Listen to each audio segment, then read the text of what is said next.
শুধুমাত্র একটা দেশের বিরুদ্ধে কথা বললেই দেশপ্রেমিক হওয়া যায় না।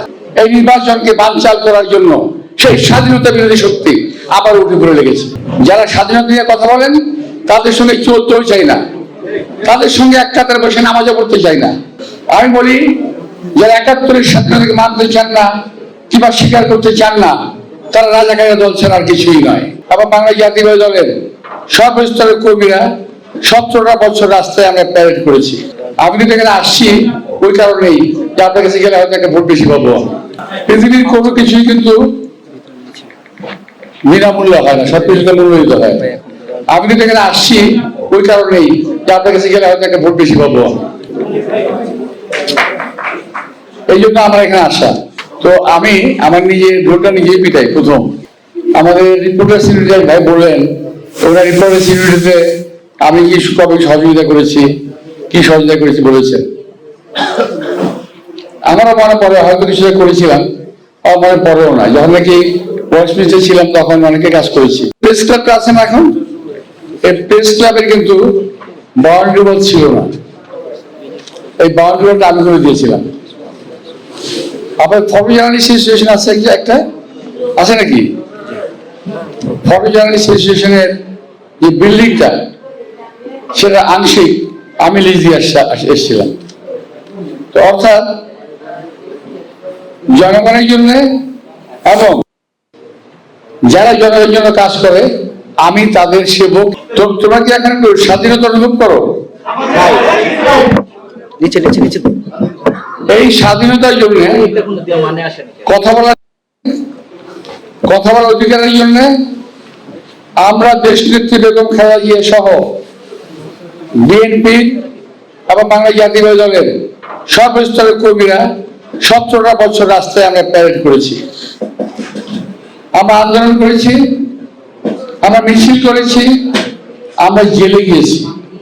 আজকে অনেকেই কথা স্বীকার করতে চান না।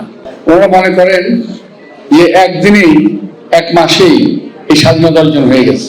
অনেকে ৭১ সালের স্বাধীনতাকে স্বীকার করতে চান না।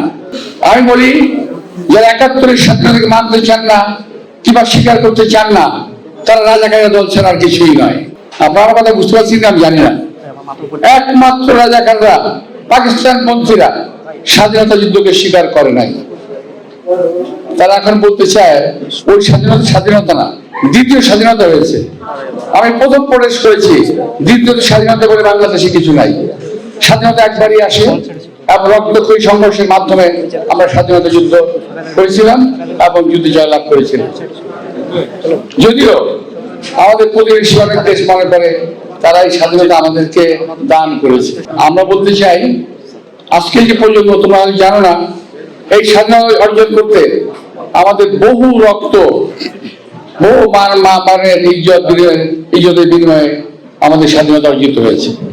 যারা স্বাধীনতা নিয়ে কথা বলেন তাদের সঙ্গে চলতেও চাই না, তাদের সঙ্গে এক কাতারে বসে নামাজও পড়তে চাই না। যারা স্বাধীনতার বিরুদ্ধে কথা বলেন, প্রিয় ভাইরা, আজকের যে নির্বাচন, এই নির্বাচনটা কিন্তু একটা বহু আকাঙ্ক্ষিত, বহু প্রতীক্ষিত একটা নির্বাচন। এই নির্বাচনকে বানচাল করার জন্য সেই স্বাধীনতা বিরোধী শক্তি আবার উঠে পড়ে লেগেছে। আজকে কিছুক্ষণ আগে দেখলাম এক ভাই বলতেছেন কি একটা ভোট, হানা ভোটের কথা বলতেছে। আমরা তো হানা ভোটের কথা অস্বীকার করছি না।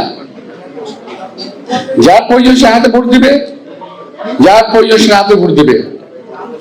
এটা তো আমরা স্বাধীনতা অর্জন করেছি, কিন্তু আপনি জোর করে কোন পক্ষে ভোটের দাবিদার হতে পারেন না। এই কথাটা মানুষকে সবাইকে মানতে হবে। আর একদল ছেলে বাকি বেরিয়েছে এবং এরা, যেমন আমরা আজকে মাওলানা ভাসানীর কথা স্মরণ করি, আমরা শেরে বাংলার কথা স্মরণ করি, আমরা শহীদ রাষ্ট্রপতি জিয়াউর রহমানের কথা স্মরণ করি, কারণ ওনারা আমাদের পথের দিশারি ছিলেন। আর আজকের জেনারেশনকে ধ্বংস করার জন্য একদল ছেলে পেলে বেরিয়েছে, যারা বেয়াদবের জন্ম দিচ্ছে সারা বাংলাদেশে, যারা মিথ্যার ব্যবসায়ী করে, যারা মিথ্যা কথা বলে, মিথ্যা ইতিহাস বলে, মিথ্যা শিখায়। অন্য কথায় তারা বাংলাদেশের ইতিহাসই জানে না। তোমাদের এই বয়সটা দেখে থাকতে থাকতে চিনে রাখতে হবে, জেনে রাখতে হবে যে এই দেশে দেশপ্রেমিক কারা এবং দেশের বিরুদ্ধে কারা। শুধুমাত্র একটা দেশের বিরুদ্ধে কথা বললেই দেশপ্রেমিক হওয়া যায় না। আমি এবং আমরা একটা বিশেষ দেশের বিরুদ্ধে বরাবর সংগ্রাম করেছি, আজও করেছি, আগামী দিনেও করব।